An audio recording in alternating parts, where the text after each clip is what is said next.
Although it's Friday's Talking Reds, and I'll be honest with you, not loads going on. Not loads going on at all, so we might mess about a bit today. It's the old teams back together, the band's reformed, me and Craig Hannan. I know it's what you've been waiting for. So first off, we're going to talk about my mug. Craig got me this for Christmas. Features Jim McDonald.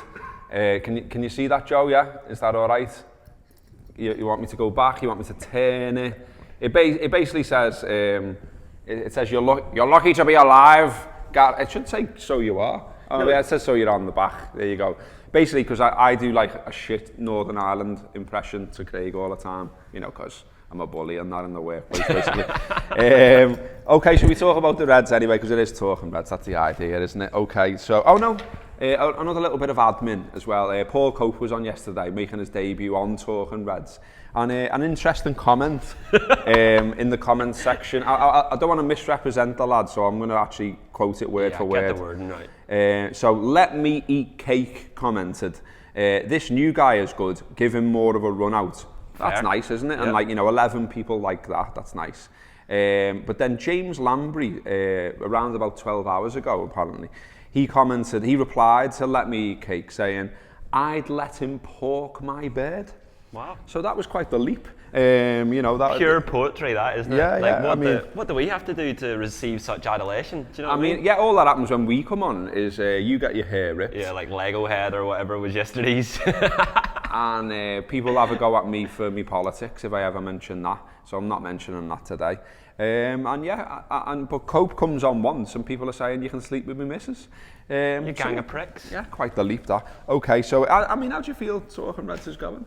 We've been doing it for a while now, haven't we? Yeah, it's going well, isn't it? Yeah. Give the people what they want. The people want us on camera talking shit, mostly about football, sometimes about people letting people pork their wives and stuff like that. I mean, we've been trying some different people the last couple of weeks. We'll continue this experiment next week as well. There's some more people going to make their debut. So let us know who you like and who you don't. And, I can throw Snyder around in the office, can't I? Okay, so the Reds, anyway. Danny Ings, or as someone on Twitter has decided he's called, Danny Ingredients. So basically, Adam Melia's in the office today, and because we're friendly and we let people use our facilities, and so he's in today and he's just doing a bit of work, and he revealed how he saw someone on Twitter was having a bit of a rant about the Reds, saying, we're not signing anyone, we haven't bought anyone, we've let Coutinho go, and now Danny Ingredients is going to be starting matches. Danny Ingredients. Thank you, autocorrect. Autocorrect is amazing. There's a good one for Naby Keita, isn't there? Baby Keith. Baby Keith. I can't wait till we sign that Baby Keith. It's going to be brilliant in the Reds midfield. Brilliant. I just love the thought in my head of this guy really angry after Swansea, whacking his keyboard, giving it everything, pressing send, and then seeing Ingredients and thinking shit, but it's too late. He's already released it to the internet. Adam Amelia's already screenshotted it, and we're able to talk about it. Thank you. Well, Danny Ingredients is in line for his. I'll never be able to think of him as Danny Ings again. Forever Ingredients. Danny Ingredients is in line for his first Liverpool start in more than 2 years, apparently, according to the papers today.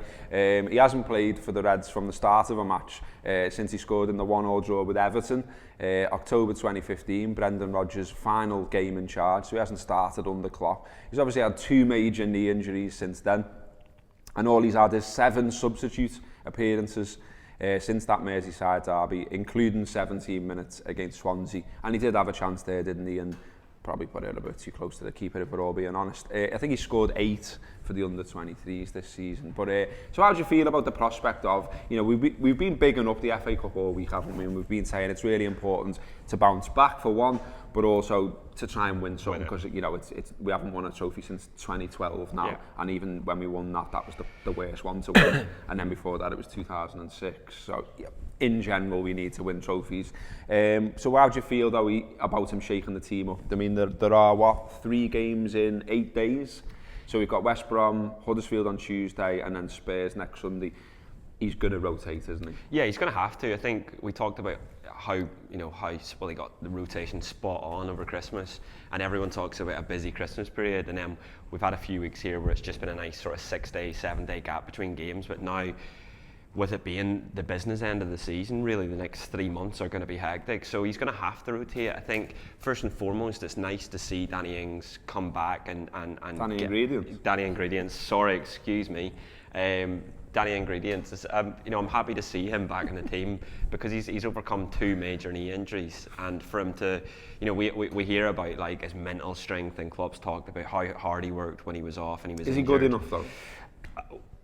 I don't know. My problem with it is that if we're getting beat 1-0 by Porto and we need a goal in the Champions League and we're looking at our bench and we've got Danny Ings on there and maybe Sturridge isn't fit or whatever, am I excited for that substitution? Am I going to bring off one of our front 3 to bring him on? Probably not. Same goes with Solanke. I think both of them are unknown quantities at this stage, both Solanke and Ingredients, because sorry, I can't do it without. But and that's just because he hasn't been able to play because he's been injured, and it's quite easy to forget that the sort of 2 or 3 months before he did get injured and before Klopp came in, he scored he was doing really well, and people, when Klopp came in, people were talking about Ingredients being like a quintessential Klopp player. Do you know what I mean? Part of the recipe for success.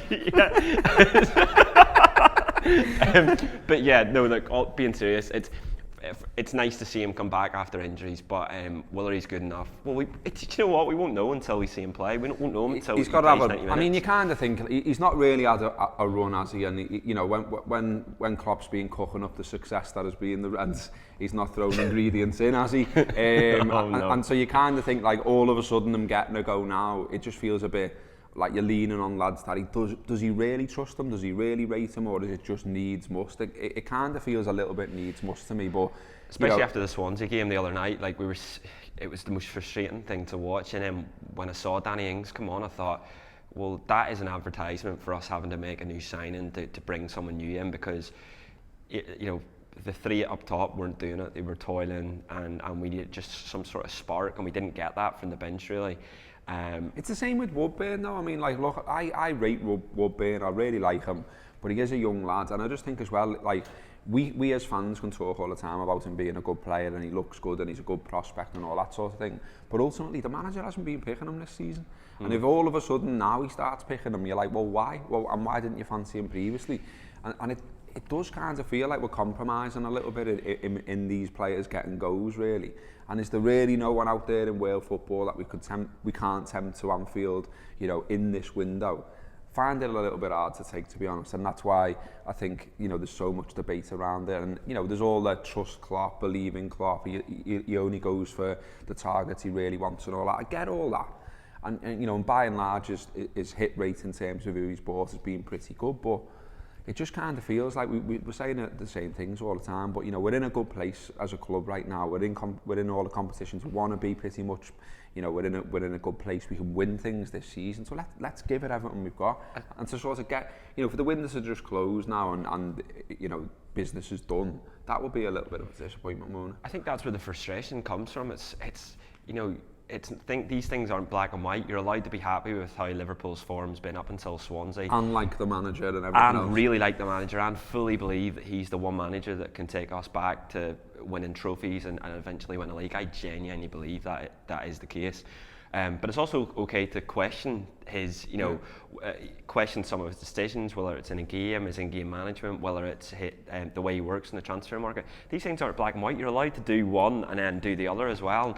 And this old line that you see on Twitter, but it's like, believe in Klopp, or like, this is the way Klopp wants to do it, so just trust him. Well, maybe sometimes, they said it in the Gutter show the other day, maybe sometimes Klopp needs someone at the club to sort of say to him, look, maybe we need to sign someone here. Maybe we need to, maybe signing someone is less of a risk than not signing someone and risking, missing out in Champions League whenever rivals around us are making additions, and not just additions, signing Alexis Sanchez and maybe signing Aubameyang and so on. So I think it's okay to question him, but we'll see. 5 days left of the transfer window, and I'm just praying that we see someone come in. Well, it is a big week. West Brom, Huddersfield away, as I say, and then Spurs next Sunday, which will be a massive one. At Spurs, obviously only 2 points behind us in the league, so important to get the win at Huddersfield and then hopefully beat Spurs at Anfield. In terms of this West Brom game, other news: Jordan Henderson is available after 6 games out. Lovren also available. He missed out last weekend, wasn't available then. Possibly we see Mignolet back in goal because you know, Klopp has rotated his keepers in the cup competitions. He's made it clear that Gareth is now the number 1, so he's going to play Premier League games. But for the cup, do we see Mignolet back? Maybe we do, who knows. And we could also see Sturridge. We talked about that yesterday. He's only started 5 games, but right now he's not moving anywhere. There seems to be a bit of a standoff in that, you know, Liverpool agreed with Inter Milan a deal for him to go, but he doesn't actually want to go there. He would prefer Sevilla, and Sevilla haven't done any terms yet with Liverpool. But that would be mad as well, losing Sturridge. That's just one less option. We talked about that yesterday. Yeah, I mean, it's, you know, if you look at him v Solanke v Ings, when he's fit and available, he's clearly the best striker out of those 3. The problem is being fit and available, obviously. And on Mignolet as well, like I think it would even be mad to bring Mignolet back in. Like I was one that wanted to keep Mignolet in and not give Karius a go. But like if he's now sort of played him in 2 games, and you're gonna want him to sort of build some momentum, and I think West Brom at home is a good chance for him to get a clean sheet, and that'll raise confidence. And you don't need to rotate. No, you don't. Do you? No, you don't. Especially because he's not played. He's not played. So I think he just needs some sort of momentum. He needs to play in a game where maybe he makes a decent save, he keeps a clean sheet. That's sort of one rung in the ladder for his, you know, building his confidence. Is this Karius you're talking about? This is Karius. Fucking Karius. Karius!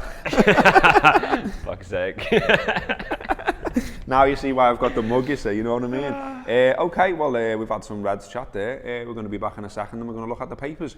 Spoilers, there's not much in them.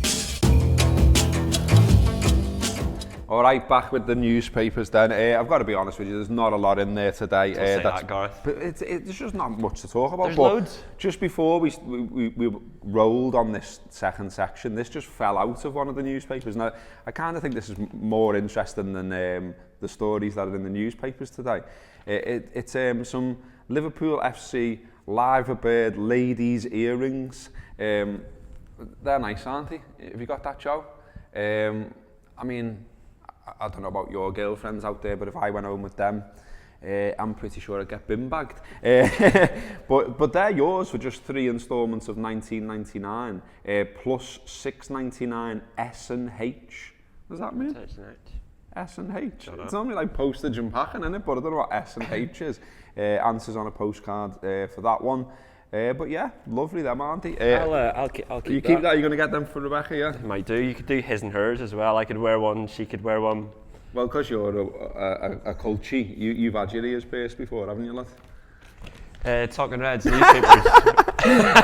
So yeah, the back of all the newspapers today, me and Neil are talking about this, how it's really weird that all the papers sometimes just seem to go for exactly the same thing, and it's quite boring. And what they've all been going with today is Sanchez drugs test mystery. Sanchez drugs shock.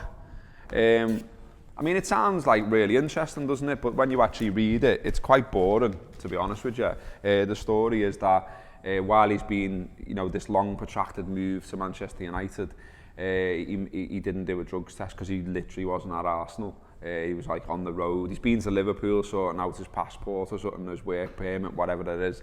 And at some point he missed it, and apparently the club should tell the drug testers where he is, and someone didn't do that, and that's it. I mean, there's no big... I was hoping you were about to tell me he'd like gone out on the limo just to celebrate his big move or something. But, absolutely not. That would have been a good that story. Didn't happen, and yeah, we're not suggesting that did happen. No, either, I Craig. wasn't. I was just yeah.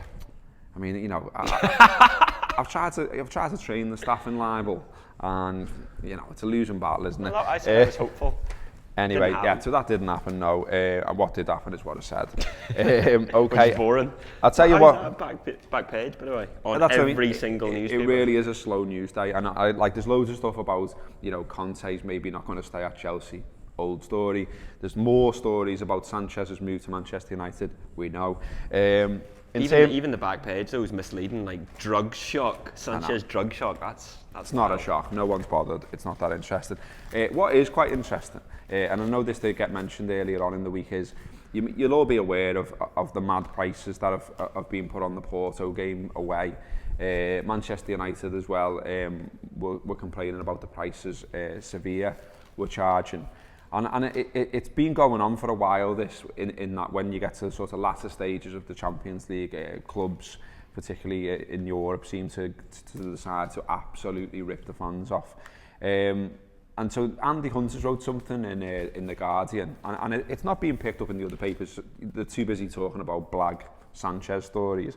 But basically, Anderlecht were charged this week with infringing Article 19, brackets 3, of UEFA's safety and security regulations. And it's over fleecing the fans, basically. It's over, because the idea is that you're supposed to charge the same price to away fans as you are to home fans. But what's happening, like with Porto, for instance, Porto have put on this, how much are they charging?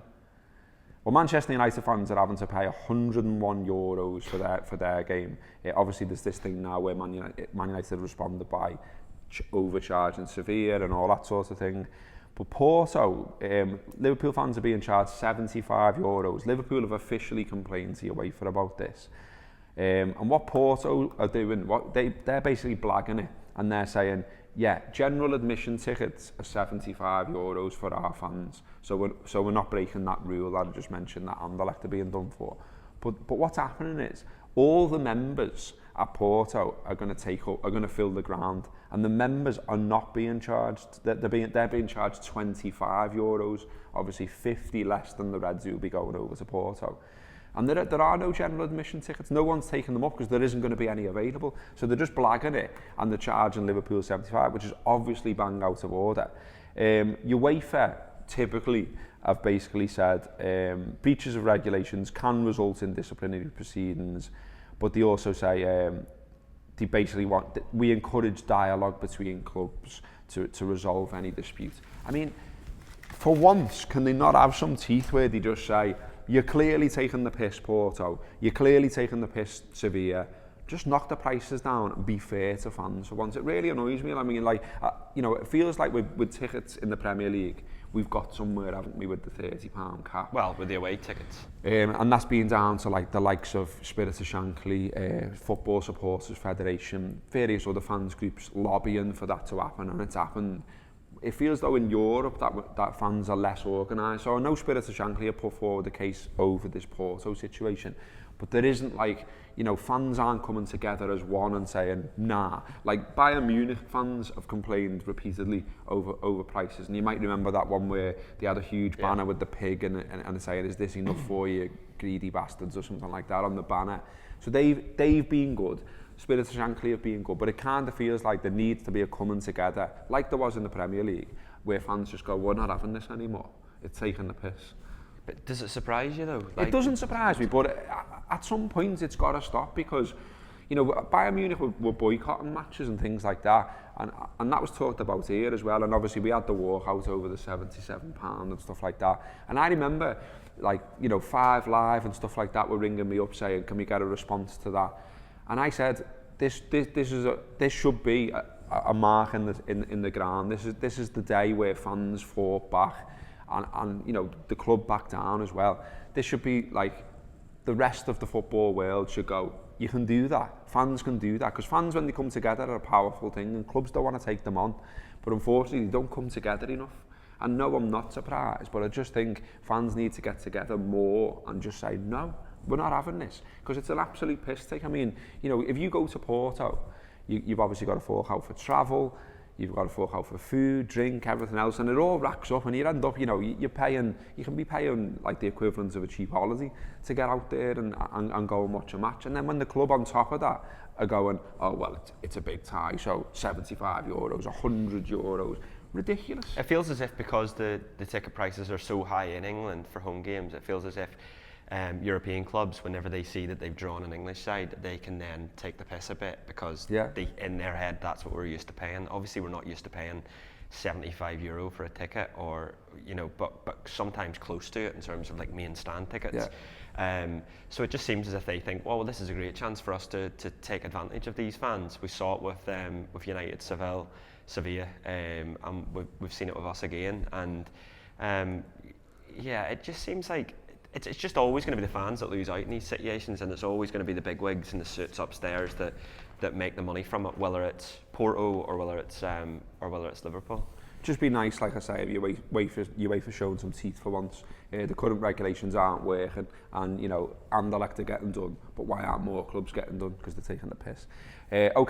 On the Anfield Wrap today, AFQ is out, which I think I've told you before, is people asking daft questions on Twitter, and a panel of Anfield Rappers answering them. It's probably one of the most popular shows. It's the one that we get the most feedback from. It feels like it's the one that everyone listens to. So like I think we put out a lot of shows every week, and people pick and choose what they're into and what they like. But it feels like a lot of people all listen to AFQ because it's just light. It's a bit of a mess around. It's a nice one to listen to at the end of the week. It's a nice one to record at the end of the week as well. Team Talk is out today as well, where we react to Jurgen Klopp's press conference and look ahead to that game against West Brom. City Talk show as well. You can listen to that live when it's on City Talk later on tonight, and then it's out as a podcast later tonight as well. Already out there, the Friday show, which Neil Atkinson assures me is a very good one this week, and Paul Senior's European show, the hipster's choice, which is getting a lot of love yet. So all of those things on Tour Player as usual. Subscribe, get involved, give it a listen, and keep watching. Enjoy your weekend, and keep watching, because we're gonna bolt on a little bit at the end here, just telling you a little bit more about the Anfield Wrap and what we do around match days. That's been Talking Reds. The Anfield Wrap can be lots of things: fan culture, other football clubs, but first and foremost we talk about Liverpool Football Club and every game they play. Pre-match, immediately post-match, and then in-depth post-match. We talk about every single game Liverpool play, rain or shine, home and away, at home and abroad. It is our Friday show. Our weekend preview show comes out Thursday night, but you've got it for your Friday morning commute. Listen, in front of me, I've got Rob Gutman, Andy Heaton and Paddy Boylan from the Blue Room. Everyone desperate to talk about Liverpool versus Everton.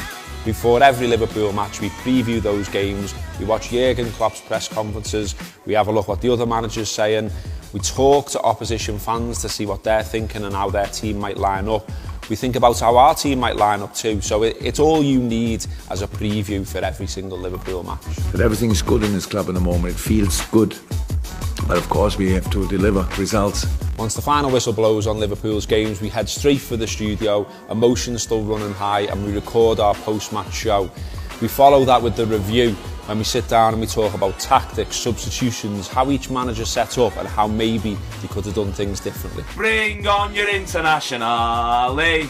Bring on your Roma by the score. Liverpool beat Spartak Moscow by 7 of our goals to literally none of their goals. You remember them celebrations, they're the things that you remember, you know, a couple of years down the line, you remember that Salah goal at Stoke. You go through moments where you're untouchable and everything you're doing is coming off. So that's just part of the Anfield Wrap's Tour Player, focusing on Liverpool's games before, after and in detail, and that's just part of the subscription package, which is £5 a month.